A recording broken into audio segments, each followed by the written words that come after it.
Ito po ang prinsesa ng City Jail. Naitay Kapuso, please welcome Allen Ansay and Sofia Pablo!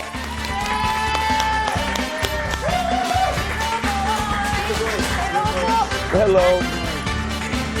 Kayo ba ay... Hindi, kayo muna. Kayo ba ay nangangako na magsasama?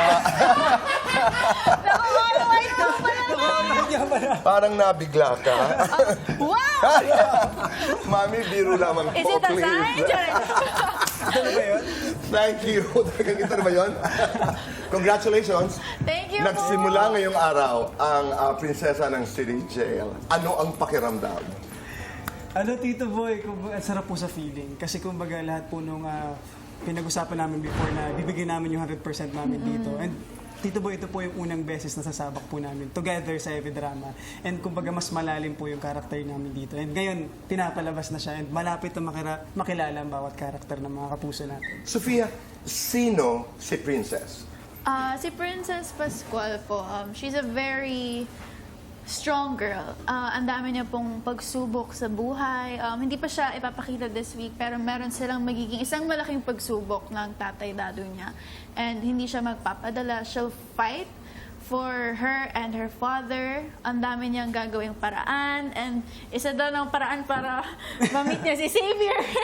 And she's the person who brings light to City Jail. Kumbaga, di ba po pag sinabing City Jail, ang bigat, parang, ay, mga masasamang tao, ay, wala, nakakatakot. Pero her, bata pa lang siya, she saw the good in them. Tinanong po siya ni Sir Dado, ng tatay niya, sabi niya, anong nakikita mo? Sabi ni Sienna, the younger princess, sabi niya, mga tao lang po. She sees the good in everyone. Ganda ng Ganun siya lente na ka-pure. yun, no? Yes.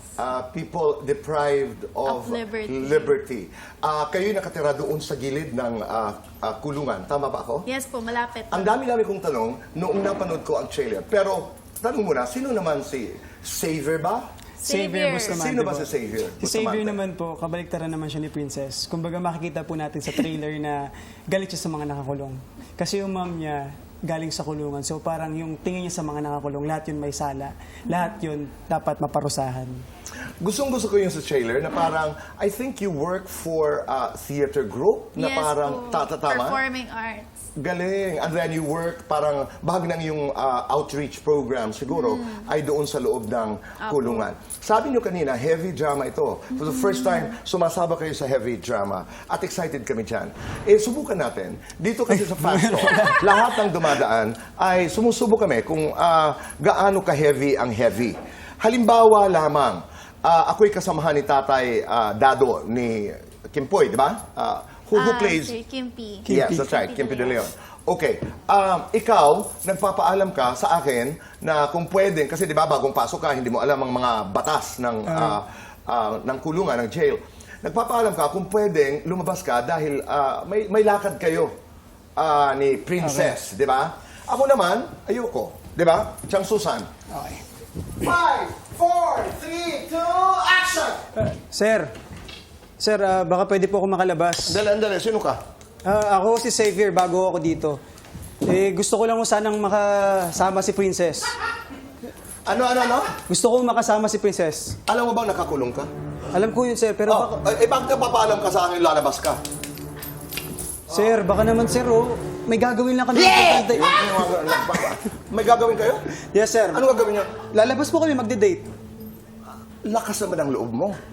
Okay, pagbibigyan kita, makiusap ka. Magdrama ka para maniwala ako. Sir naman, Diba, makaawa na ako, sir. Gusto ko yung tao, sir. Iba po yung nararamdaman ko sa kanya. Pakialam ko kung anong nararamdaman mo sa kanya. Hindi ko nararamdaman. Sir, binago niya ako, sir. Paano kanya binago na kakulong ka? Pinaramdam niya sa akin na hindi ako nag-iisa. Siya lang nagtiwala sa akin dito, sir. Balik ka sa loob. Bumalik ka sa loob. Sir, Balik! Sir naman, Balik! And cut!